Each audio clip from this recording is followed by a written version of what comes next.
करोड़पति बाप की अपाहिज बेटी के साथ नौकर ने जो किया, इंसानियत रो पड़ी। दोस्तों, जयपुर का गुलाबी शहर, जहां हर दीवार में इतिहास की महक है और हर हवा में राजसी रुआब, उसी शहर के बाहरी इलाके में खड़ा था एक शानदार बंगला, गुलमोहर हाउस, जो प्रसिद्ध उद्योगपति रुद्र प्रताप चौधरी का था। बाहर से देखने में यह बंगला किसी महल से कम नहीं था। संगमरमर की सीढ़ियां, बड़ी खिड़कियां और चारों ओर फैला हरियाली से भरा बगीचा। लेकिन इस वैभव के पीछे एक ऐसी खामोशी थी जो किसी टूटे दिल की गवाही देती थी। रुद्र प्रताप चौधरी जयपुर के उन कारोबारियों में से थे जिनका नाम इज्जत और ताकत का प्रतीक माना जाता था। उनके पास सब कुछ था, दौलत, रुतबा, शोहरत। बस एक चीज की कमी थी, खुशी की। उनकी इकलौती बेटी अनन्या चौधरी, जो कभी इस घर की जान हुआ करती थी, अब उसी घर की सबसे बड़ी खामोशी बन चुकी थी। 2 साल पहले हुए एक भयानक हादसे ने रुद्र प्रताप की जिंदगी को भीतर तक झकझोर दिया था। उस हादसे में उन्होंने अपनी पत्नी को खो दिया और अनन्या ने अपनी चलने की ताकत। अब वो व्हीलचेयर पर बैठी रहती, सुबह से शाम तक गार्डन के उसी कोने में जहां कभी मां का हाथ थाम कर बातें करती थी। चेहरे पर ना कोई शिकायत, ना कोई खुशी, बस एक सूनी नजर जो आसमान के पार कुछ ढूंढती रहती। रुद्र प्रताप हर दिन अपनी बेटी के पास बैठते, उससे बात करने की कोशिश करते, लेकिन उसकी आंखें कहीं दूर खोई रहती। डॉक्टरों ने जवाब दे दिया था, सर, आपकी बेटी का शरीर ही नहीं, उसका मन भी चोटिल है। दवा अब तभी असर करेगी जब उसे जीने की कोई वजह मिले। रुद्र प्रताप ने अनगिनत कोशिशें की, लेकिन उनकी दुनिया जैसे रंग खो चुकी थी। हर सुबह वही सन्नाटा, हर शाम वही बुझी हुई आंखें। इन्हीं दिनों घर की कुछ दीवारों की पेंटिंग करवाने का काम शुरू हुआ। ठेकेदार को बुलाया गया और उसने अपने कामगारों में से एक सीधा सादा लेकिन मेहनती लड़का भेजा। ऋतिक वर्मा 24 साल का एक आम जयपुरिया नौजवान, जिसकी जिंदगी भले ही संघर्षों से भरी थी, पर उसके दिल में एक अजीब सी रोशनी थी। लोग कहते थे, ऋतिक के अंदर कुछ ऐसा है जो हर मुश्किल को मुस्कुराहट में बदल देता है। अगली सुबह जब गुलमोहर हाउस के मुख्य फाटक पर काम शुरू हुआ, ऋतिक अपने झोले में ब्रश और रंग लेकर अंदर आया। पहले दिन का काम गार्डन के चारों ओर की दीवारों पर था। वो दीवार जो अनन्या के सामने थी, वो वही गार्डन था जहां हर शाम वो व्हील चेयर पर बैठी रहती, चुपचाप हवा को देखती, पर कभी उस हवा को महसूस नहीं करती थी। ऋतिक ने पहली बार उसे देखा। सफेद सूट में धूप की हल्की परछाई उसके चेहरे पर, और उसकी आंखों में वो थकान जो किसी दर्द से भी गहरी होती है। वो पल 2 सेकंड से ज्यादा नहीं था, पर ऋतिक के मन में एक बात ठहर गई। इतना सुंदर चेहरा और इतनी खामोशी क्यों? वो काम में लग गया। ब्रश दीवारों पर चलने लगा, रंग फैलने लगे। पर जैसे जैसे दिन आगे बढ़ता वो महसूस करता कि उसके चारों ओर जैसे सब कुछ स्थिर है, सिवाय उस लड़की के नजरों के जो बार बार उस पर टिक जाती, फिर चुपचाप दूसरी तरफ देख लेती। ऋतिक को लगा कि घर का माहौल बहुत भारी है। वो हल्के से खुद में बुदबुदाया, इस जगह को भी कुछ मुस्कान की जरूरत है। और तभी उसने छोटी सी हरकत की। वो झुककर रंग की बाल्टी उठाने गया, लेकिन हाथ फिसला और पेंट का छींटा खुद पर पड़ गया। उसने देखा कि उसके कपड़े और चेहरे पर नीले रंग के धब्बे पड़ गए हैं। वो पल भर के लिए रुक गया, फिर खुद पर हंस पड़ा। ऋतिक, तूने तो दीवार से ज्यादा खुद को रंग दिया। आसपास खड़े मजदूर मुस्कुरा दिए, लेकिन गार्डन में बैठी अनन्या ने भी अनजाने में नजर उठाई। पहले तो वो पल भर को चौंकी, फिर उसके होठों पर एक बहुत हल्की मुस्कान आई, ऐसी जो मीना से किसी ने उसके चेहरे पर नहीं देखी थी। वो मुस्कान बस कुछ सेकंड रही, लेकिन ऋतिक ने देख लिया। उसने ब्रश नीचे रखा और धीरे से सर झुकाकर मुस्कुरा दिया, जैसे किसी अनजाने तसल्ली ने उसके दिल को छू लिया हो। पर उसी वक्त बालकनी से ये सब देख रहे थे रुद्र प्रताप चौधरी। उनकी भौहें सिकुड़ गई, चेहरे पर गुस्सा और आवाज में ठंडक आ गई। वो नीचे आए और सीधे ऋतिक की ओर बढ़े। तू यहां क्या कर रहा है? काम करने आया है या तमाशा करने? ऋतिक घबरा गया। उसने जल्दी से कहा, साहब, गलती से पेंट गिर गया था। मैं चुप। अगर दोबारा कोई ऐसी हरकत की तो काम से निकाल दूंगा, समझा? रुद्र प्रताप की आवाज में वही तेज थी जो पूरे घर में डर का कारण थी। ऋतिक ने सिर झुका लिया। वो कुछ कहने ही वाला था कि पीछे से एक धीमी कोमल आवाज आई, पापा गुस्सा मत कीजिए। रुद्र प्रताप के कदम वहीं रुक गए। उन्होंने मुड़कर देखा। अनन्या मुस्कुरा रही थी। चेहरे पर महीनों बाद जीवन की एक हल्की झलक थी। उनकी आंखें पल भर में भर आई। वे कुछ सेकंड तक उसे देखते रहे, फिर धीरे से बोले, अनन्या, तू हंस रही है? वो कुछ नहीं बोली, बस धीरे से सिर झुका लिया। उसकी नजरें अब भी उस लड़के पर थी। रुद्र प्रताप ने ऋतिका की ओर देखा। चेहरे पर अब गुस्सा नहीं था, बल्कि एक अनकहा एहसास था। वो धीमी आवाज में बोले, बेटा, तूने आज मेरी बेटी को हंसाया है। कई महीनों बाद उसके चेहरे पर मुस्कान आई है। ये घर तेरे बिना भी चल जाएगा, लेकिन अगर तू रह गया तो शायद मेरी बेटी फिर से जीना सीख ले। ऋतिक की आंखें भीग गई।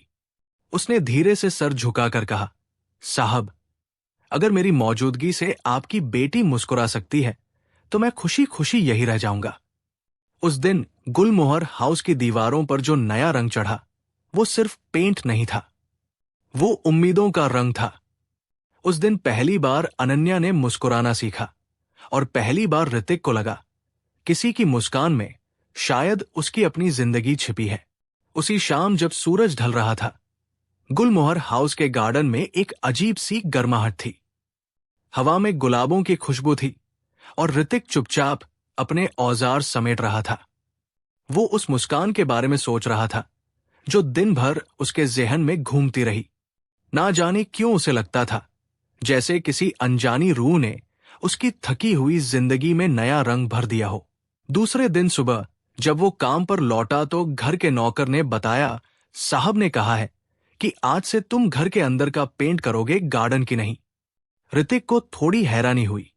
वो सोचने लगा शायद कल के बाद साहब नहीं चाहते कि मैं फिर से बेटी के सामने जाऊं। पर जब उसने अंदर के कमरे में कदम रखा तो सामने वही गार्डन दिखा, और गार्डन में वही लड़की, वही मुस्कान। अनन्या की व्हीलचेयर को इस बार थोड़ा आगे लाया गया था, जहां से वो दीवारों को रंगते ऋतिक को साफ देख सकती थी। उसकी आंखों में जिज्ञासा थी, जैसे वो उस लड़के को दोबारा देखना चाहती हो जिसने उसकी जिंदगी की रफ्तार में थोड़ी सी हलचल डाल दी थी। ऋतिक ने काम शुरू किया, लेकिन इस बार वो ज्यादा गंभीर था। हर बार जब वो ब्रश उठाता उसे महसूस होता कि कोई उसे देख रहा है। जब उसने अनजाने में मुस्कुराया तो उसकी नजरें अनन्या की नजरों से टकरा गई। दोनों जम गए। एक ने तुरंत नीचे देखा, दूसरे ने ब्रश पर ध्यान जमा लिया। समय धीरे धीरे खिसकता गया। दोपहर के वक्त जब सब मजदूर खाना खाने चले गए, ऋतिक वही सीढ़ियों पर बैठ गया। उसके हाथ अब भी रंग में डूबे थे। वो खुद से बोला, कभी कभी किसी की खामोशी भी इतनी बोलती है कि शब्दों की जरूरत ही नहीं रहती। उसी वक्त एक छोटी आवाज पीछे से आई, आज तुमने दीवार पर जो रंग चढ़ाया है वो बाकी सबसे अलग लग रहा है। ऋतिक ने पलटकर देखा। अनन्या व्हील चेयर पर थी, पर आज उसकी आवाज में कुछ नया था। ऋतिक मुस्कुराया, शायद इसलिए क्योंकि आज किसी की नजरों की वजह से रंग में जान आ गई। अनन्या हल्के से मुस्कुराई, तुम अजीब बातें करते हो। अजीब नहीं, सच। वो दोनों कुछ पलों तक चुप रहे, पर उस चुप्पी में कोई बोझ नहीं था, बस एक सहज सुकून था, जैसे दोनों के बीच कुछ अनकहा साझा हो गया हो। उस दिन के बाद रुद्र प्रताप ने खुद ऋतिक को बुलाया और कहा, बेटा, अगर तुम्हें कोई आपत्ति ना हो तो कुछ दिन यही काम कर लो।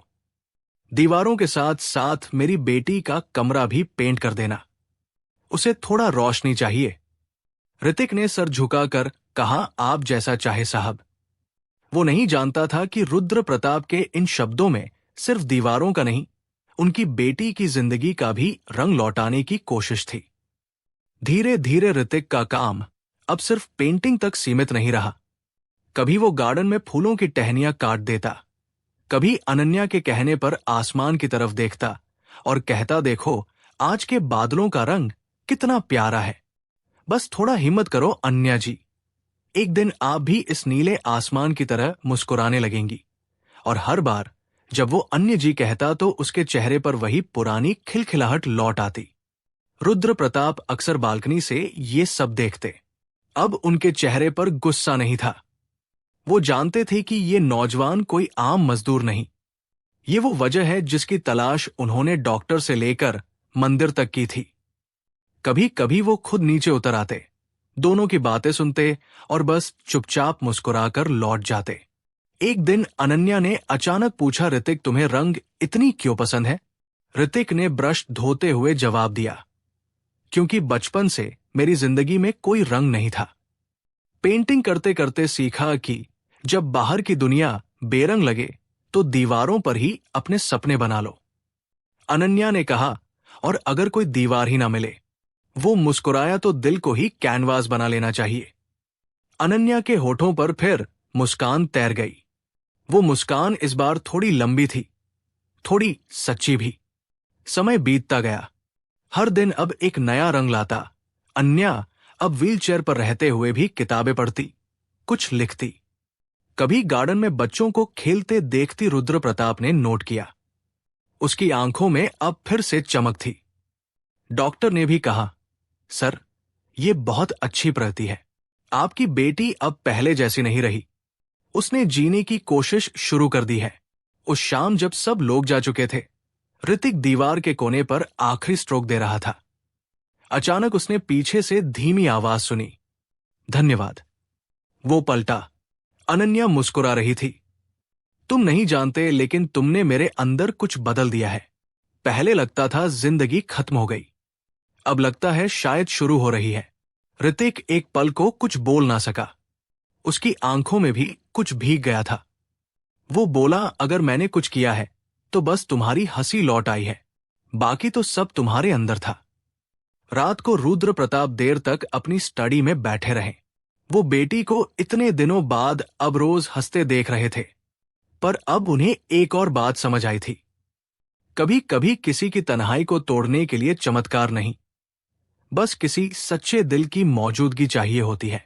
उन्होंने फैसला किया कि ऋतिक को स्थायी रूप से वही रख लिया जाए, काम के लिए नहीं बल्कि उस मुस्कान के लिए जिसने उनके घर को फिर से घर बना दिया था। अगले दिन सुबह जब ऋतिक आया तो रुद्र प्रताप ने कहा, अब तू यहां कामगार नहीं रहेगा बेटा, अब तू यहां परिवार का हिस्सा है। ऋतिक चौंक गया, साहब मैं? रुद्र प्रताप मुस्कुराए, हाँ मेरी बेटी अब फिर से हंसने लगी है, और उसके पीछे जो वजह है उसे मैं अपने घर से जाने नहीं दूंगा। अनन्या बालकनी में थी, उसने सुना और हल्के से सर झुका लिया। उसके होठों पर अब मुस्कान थी, जो पहली बार आई थी, पर इस बार वो टिक गई थी। गुलमोहर हाउस की दीवारों पर अब नया रंग चढ़ चुका था, पर इस बार उस रंग का नाम था उम्मीद। और उस उम्मीद के हर स्ट्रोक में ऋतिक और अनन्या के बीच एक नया रिश्ता चुपचाप जम ले चुका था, जिसे शायद दोनों समझ चुके थे, पर अभी किसी ने कहा नहीं था। समय जैसे अपनी चाल अब धीमी कर चुका था। गुलमोहर हाउस की सुबह पहले जैसी ठंडी और खामोश नहीं रही। अब वहां हर सुबह कुछ अलग सी रौनक होती, कभी अनन्या की खिलखिलाहट की, कभी ऋतिक की बातों की, तो कभी उन दोनों के बीच उठती हल्की खामोशियों की, जो खुद एक अनकही कहानी कहती थी। ऋतिक अब इस घर का हिस्सा बन चुका था। वो अब सिर्फ दीवारें नहीं रखता था, वो जिंदगी के रंगों को अनन्या की मुस्कान में खोजता था। वो गार्डन में पौधों को पानी देता, अनन्या की किताबें मेज पर रखता, कभी व्हीलचेयर को धूप में खींच लेता, और कभी शाम को गुलमोहर के पेड़ के नीचे बैठकर कहानियां सुनाता। कहानियां जो उसने अपनी जिंदगी से सीखी थी, कभी हंसी की, कभी ग्रेवी की, और कभी उन सपनों की जो उसने खुद के लिए नहीं दूसरों के लिए देखे थे। अनन्या पहली बार इतने करीब से किसी साधारण इंसान से मिल रही थी। वो जो बिना किसी दिखावे के, बिना किसी स्वार्थ के बस उसकी मुस्कान को अपने दिन का मकसद मान चुका था। धीरे धीरे वो भी उस सादगी में खोने लगी। अब हर सुबह जब ऋतिक उसके कमरे के बाहर से गुड मॉर्निंग कहता तो वो बिना कुछ बोले बस मुस्कुरा देती। पर उस मुस्कान में अब एक नया रंग था, एक हल्का सा अपनापन जो खुद ब खुद बढ़ता जा रहा था। एक दिन जब ऋतिक गुलमोहर के नीचे दीवार पर आखिरी स्ट्रोक दे रहा था, अनन्या ने धीमी आवाज में पूछा, ऋतिक, अगर एक दिन ये सब काम खत्म हो गया तो तुम चले जाओगे ना? ऋतिक कुछ पल के लिए रुक गया, ब्रश को हाथ में घुमाते हुए बोला, पता नहीं, कभी कभी कुछ जगह हमारे अंदर बस जाती है, फिर हम उन्हें छोड़कर भी कहा जा पाते हैं। अनन्या ने कहा, कभी कभी नहीं, हर बार ऐसा होता है। दोनों चुप हो गए। हवा में गुलमोहर के फूल झर रहे थे और उनकी खामोशी में एक अनकही बात तैर गई थी। रुद्र प्रताप इन दिनों अपनी बेटी की तबीयत देखकर बेहद खुश थे। अब अनन्या कभी कभी फिजियोथेरेपी के दौरान खुद खड़ी होने की कोशिश करती, हाथों से व्हील चेयर के हैंडल पकड़कर थोड़ी देर तक अपने पैरों पर टिकती, और हर बार जब वो थोड़ी भी देर खड़ी रह पाती तो ऋतिक ताली बजाता, वाह अनन्या जी, अब तो बस कुछ दिन और फिर आप मेरे साथ भाग जाएंगी। अनन्या खिलखिला उठती, भाग जाऊंगी कहां? अरे इस गार्डन से बाहर जहां दुनिया का रंग कुछ और है, हवा और खुली है और लोग मुस्कुराते हैं बिना वजह। अनन्या की आंखों में उस पल एक सपना चमक उठता। वो अब सिर्फ मुस्कुरा नहीं रही थी, वो फिर से जीना सीख रही थी। धीरे धीरे उनके बीच की दूरियां मिटती गई। अनन्या अब ऋतिक से अपनी बातें साझा करने लगी, अपनी मां की यादें, अपने अधूरे सपने और वो सारी बातें जो उसने कभी किसी से नहीं कही थी। ऋतिक बस सुनता रहता, कभी कुछ नहीं कहता, सिर्फ उसकी आंखों में देखकर मुस्कुरा देता, मानो कह रहा हो, मैं समझता हूं। एक शाम जब हल्की बारिश हो रही थी, अनन्या बालकनी में बैठी थी और ऋतिक पास ही था। वो अचानक बोली, तुम्हें बारिश पसंद है?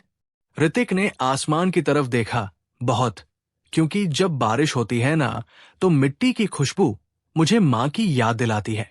वो भी कहती थी कि हर बूंद में भगवान का आशीर्वाद होता है। अनन्या ने पहली बार उसे बहुत देर तक देखा। उसकी आंखों में कुछ था, दर्द भी, अपनापन भी और एक अजीब सा खिंचाव भी। ऋतिक की सादगी ने उसे भीतर तक छू लिया था। अगले कुछ हफ्तों में अनन्या ने डॉक्टर की निगरानी में चलने की कोशिश शुरू कर दी।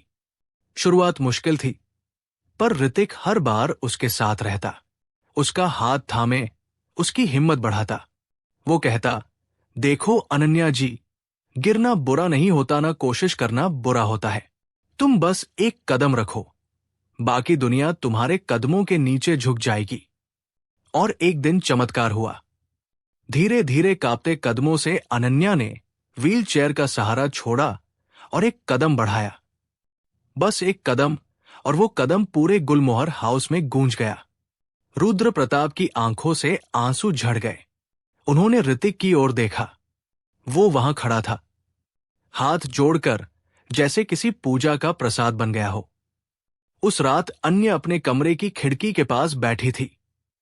बारिश फिर से शुरू हो चुकी थी।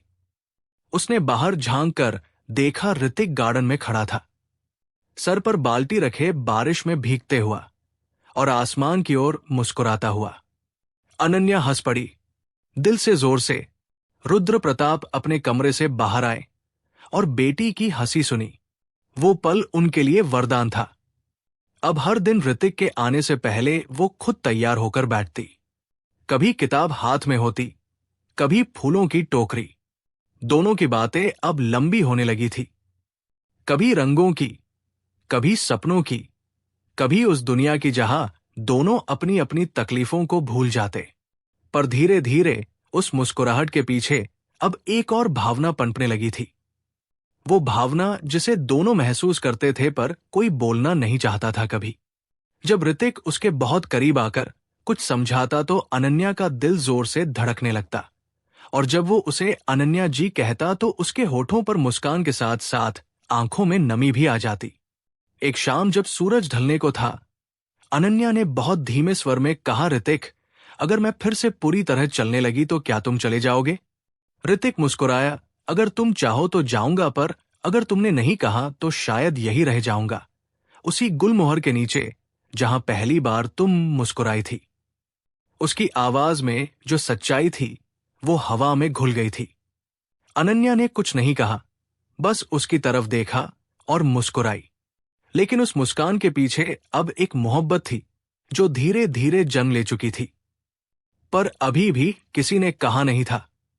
दिन बीतते गए, मौसम बदलते गए, पर गुलमोहर हाउस में अब हर दिन बसंती लगा करता था।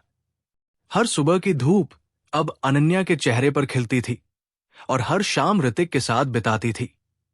कभी हंसी में, कभी खामोशी में, और कभी उस नजर में जो बहुत कुछ कह जाती थी बिना बोले। अब अनन्या लगभग ठीक हो चुकी थी। वो चल सकती थी, धीरे धीरे पर अपने पैरों पर। जब पहली बार उसने बिना सहारे चलते हुए गार्डन तक पहुंचकर कहा, देखो, अब मैं तुम्हारे साथ चल सकती हूं, तो ऋतिक की आंखों में चमक थी, पर दिल के भीतर एक डर भी। वो जानता था जिस वजह से उसे यहां जगह मिली थी वो अब शायद खत्म होने वाली थी। उसी रात रुद्र प्रताप ने उसे अपने कमरे में बुलाया। उनकी आंखों में अपनापन था, लेकिन आवाज में गंभीरता। ऋतिक बेटा, तूने जो किया है उसे मैं जिंदगी भर नहीं भूल सकता। तूने मेरी बेटी को फिर से जीना सिखाया है। अब वो पहले जैसी नहीं रही। अब उसे किसी की दया नहीं, बस आशीर्वाद चाहिए। मैं चाहता हूं कि अब तू अपनी जिंदगी बनाए, कहीं और जाकर। किसी बड़े मकाम पर ऋतिक चुप रहा। उसके दिल में जैसे कुछ टूट गया। वो जानता था कि रुद्र प्रताप सही कह रहे हैं, पर वो ये भी जानता था कि अब उसकी दुनिया इसी घर के अंदर है। उस मुस्कान में, उस आवाज में, और उस लड़की में जिसने उसे अपने भीतर बस जाने दिया था। सुबह जब उसने अनन्या को बताया कि वो कुछ दिनों में वापस अपने गांव जाएगा, तो अनन्या के चेहरे की मुस्कान एक पल में फीकी पड़ गई। वो कुछ नहीं बोली, बस बोली, इतने दिनों से तुमने मेरे कमरे की हर दीवार रंगी है, एक बार दिल का भी रंग दिखा दो। ऋतिक, क्या सच में तुम जाना चाहते हो? ऋतिक ने उसकी आंखों में देखा। उनमें सवाल नहीं, एक गहरी प्रार्थना थी। वो बोला, कभी कभी इंसान का दिल किसी जगह रह जाता है अन्या जी, पर जिंदगी उसे कहीं और जाने को मजबूर करती है। आप अब पूरी तरह चल सकती है, और मैं चाहता हूं कि अब ये घर मेरी मौजूदगी नहीं, आपकी हिम्मत से रोशन हो। अनन्या की आंखें भर आई। वो धीमी आवाज में बोली, अगर तुम चले गए तो ये घर फिर से बेरंग हो जाएगा। ऋतिक ने मुस्कुराते हुए कहा, रंग चले जाते हैं, पर जो कैनवस पर दिल से बना हो वो कभी मिटता नहीं। वो दिन धीरे धीरे शाम में बदल गया। रुद्र प्रताप ने ऋतिक के लिए विदाई का इंतजाम किया। ड्राइवर कार निकाल चुका था। ऋतिक अपना छोटा सा बैग लिए बाहर आया तो देखा अनन्या गार्डन में खड़ी थी। बिना व्हील चेयर के दोनों पैरों पर धीरे धीरे उसकी तरफ आती हुई हवा में गुलमोहर के फूल उड़ रहे थे। उसने कदम बढ़ाकर कहा, अब मैं तुम्हें छोड़ नहीं सकती, क्योंकि मेरी मुस्कान तुम्हारे बिना अधूरी है। ऋतिक रुक गया। उसकी आंखों में जो नमकीन नमी थी वो चमक बन गई। वो एक कदम आगे बढ़ा और बोला, अन्या जी, अब तो आप चलने लगी हैं, तो मुझे लगता है अब मुझे कहीं और भी कुछ रंग भरने हैं। वो झुककर उसके पैर छूने लगा, पर अनन्या ने हाथ थाम लिया और कहा, अगर जाना ही है तो ये याद रखो, जिस दिन किसी की मुस्कान की वजह बनने का मन करे तो गुलमोहर हाउस लौट आना। वो दोनों बस एक दूसरे को देखते रहे। शब्द खो गए थे। बस दो आत्माएं थी, एक जिसने जिंदगी दी, दूसरी जिसने उसे अर्थ दिया। ऋतिक चला गया, पर गुलमोहर हाउस अब वैसा नहीं रहा।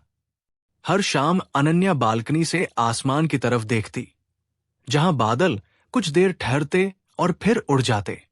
वो मुस्कुरा देती, क्योंकि उसे पता था कहीं ना कहीं किसी शहर में वो लड़का आज भी किसी की जिंदगी में रंग भर रहा होगा।